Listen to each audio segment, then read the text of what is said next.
Good morning বন্ধুরা। তো দেখো, ভয়েসটা তখন দিয়েছিলাম, ভালো শোনা যায়নি, পরে আবার দিচ্ছি। তো ঘুম ভেঙেছে আজকে অনেক সকাল সকাল। তো ঘুম থেকে উঠে চতুর্পাশে তো আগে ঘর দোর ঝাড় দিয়ে গ্রিল ফিল খুলতে হয়, দরজা জ্বালানা খুলতে খুলতেই কতটা সময় চলে যায়। তো তখন ভাবলাম একটু ভিডিও করে নিই। তো তারপরে এই যে চলে গেছি উঠান ঝাড় দিতে। ব্লগটা আজকে শুরু করেছি একটু সকাল সকালই।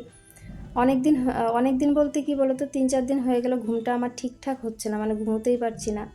আর তোমরা তো জানোই, মানে একদিনের ঘুম নাকি 7 দিনেও মেকআপ হয় না। তো সেখানে আমার রোজই মোটামুটি 2 থেকে 3 ঘন্টা কমই হচ্ছে। সেটা করতে করতে এখন আর শরীর দিচ্ছে না আর কি, মানে ঠিক করে সব কিছু করে উঠতে পারছি না। তাড়াহুড়ো করে একটা এনার্জির ব্যাপার থাকে, কিন্তু ওই যে সময়ের জন্য করে উঠতে পারছি না কোনোটাই। মানে সকাল থেকে রাত পর্যন্ত একইভাবে চলে। দিনের বেলা যে একটু রেস্ট করবো সেটারও ক্ষমতা নেই আর কি। তো দেখো, ওখানে উঠোন ঝাড় দেওয়ার থেকে শুরু করেছি, এখানে কিন্তু একবারে দুপুরবেলা স্নানের পরে চলে এসেছি। মাঝখানে রান্নাবান্না, মেয়েকে স্কুলে পাঠিয়েছিলাম, স্কুল থেকে চলেও এসছে। তারপরে আর কোনো ভিডিও শুরু করতে পারিনি, কি বলো তো, মানে তার মাঝখানে আর কি তাড়াহুড়ো পড়ে গেছে।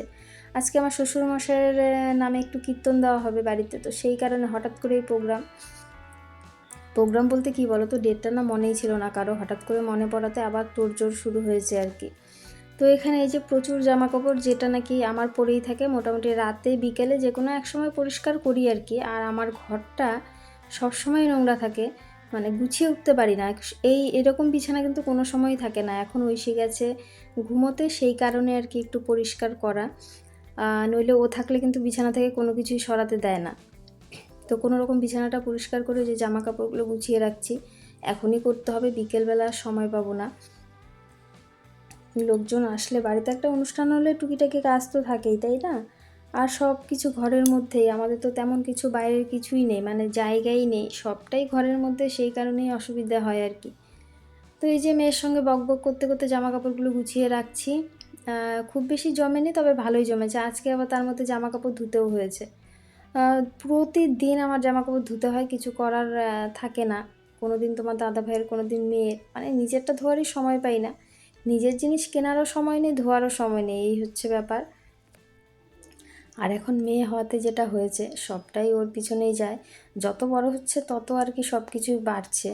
তার মধ্যে এখন আবার একটু বেরোতেও হয়, সেই কারণে আর কি কোনো দিকে সামলাতে পারছি না, মানে হঠাৎ করেই বেরোনো, তো সেই কারণে আর কি।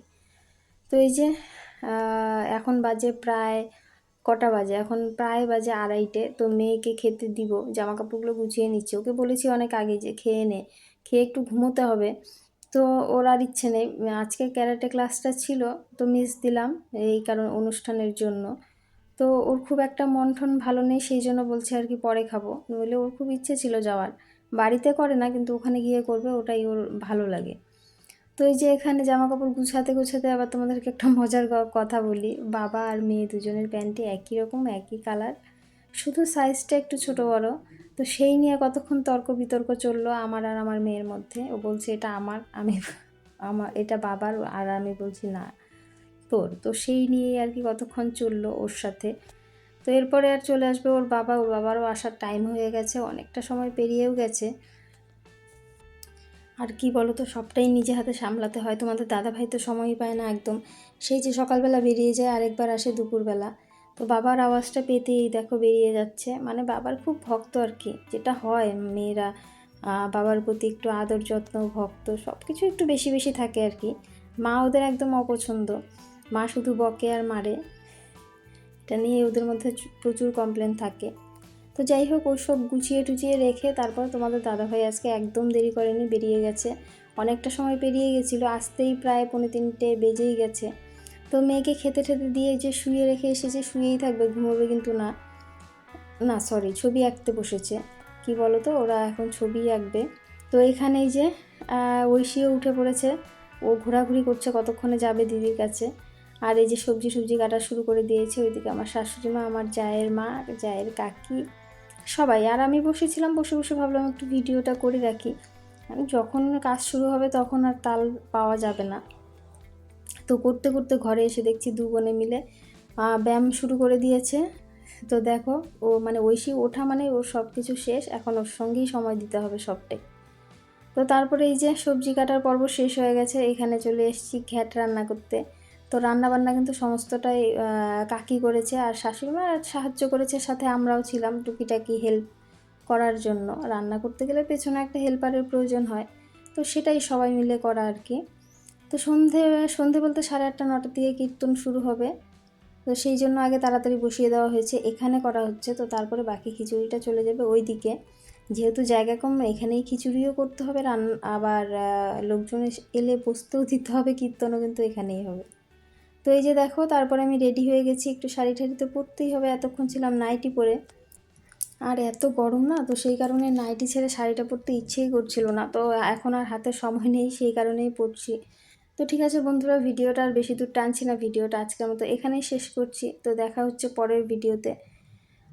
আজকের একটা ছোট্ট ভিডিও, ভিডিওটা ঠিকঠাক করে ওঠার সময়টাই করে উঠতে পারছি না, তারপরেও যেহেতু মানে তোমাদের সঙ্গে একটা সম্পর্ক তৈরি হয়েছে, তো সেই কারণে না ভিডিওটা না দিলে ভালোও লাগে না।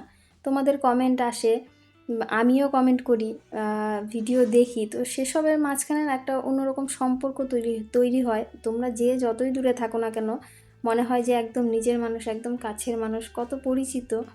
তো সেই কারণেই না এই ভিডিওগুলো দেওয়া, নইলে কিন্তু এমন কিছু না। দেখো, এখান থেকে কিন্তু কোনো টাকা পয়সা আমরা পাই না, তবে তার মধ্যেও আমরা ভিডিও দিয়ে যাই। এরকম কত অচেনা মুখকে আমরা চিনতে পারছি, এটাই একটা আনন্দ, আর তেমন কিছুই না। কজন আর টাকা উপার্জন করতে পারে, তাই না? সবাই কিন্তু এটার জন্যই আসে, তবে প্রথম দিকে মনটা এইভাবেই টেকাতে হয়। আর সত্যি কথা বলতে দেখো, ভগবানের দেওয়াতে আমাদের খাওয়া দাওয়ার তো কোনো অভাব নেই যে ভিডিও করে খেতে হবে, কিন্তু ওই যে বললাম, মানুষের খুব প্রয়োজন, ভালো মানুষের প্রয়োজন। তো সেই দিক থেকে দেখতে গেলে মানে এই যে ছোট ছোট কমেন্টগুলো কিন্তু অনেক গুরুত্ব রাখে, কতটা নিজের করে দেয়, মানে এটা যারা গভীরভাবে ভাবে, তো তারাই বুঝতে পারবে আর কি। তো ঠিক আছে বন্ধুরা, ভিডিওটা আজকের মতো এখানেই শেষ করছি, দেখা হচ্ছে পরের ভিডিওতে, টাটা।